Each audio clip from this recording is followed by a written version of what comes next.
Raison pourquoi la force maximale a un lien aussi important avec la performance, ben on sait la force maximale, c'est la base finalement des autres qualités musculaires. Puis pour vous le montrer, je prends un exemple niaiseux, mais qui va vous l'illustrer bien.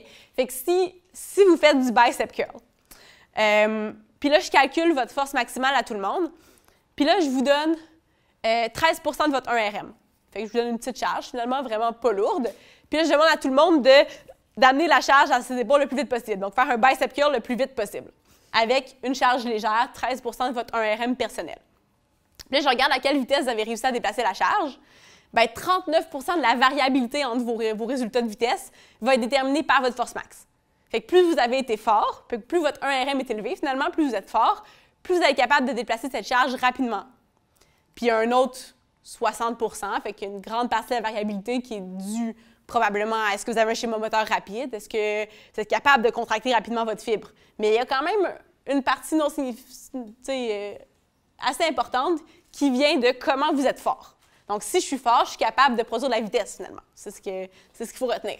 Ça, c'est avec une charge légère.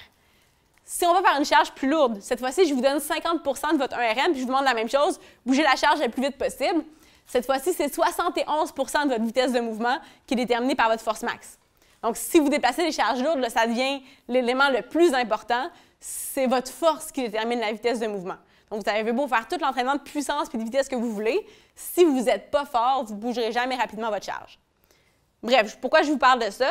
Bien, c'est pour vous montrer à quel point la force max, c'est la base de tout. Donc, même si j'ai une charge légère à déplacer, mon poids de corps ou ma rame dans le cas du canot, par exemple, bien, j'ai intérêt à être fort si je vais être capable de faire ce déplacement-là rapidement.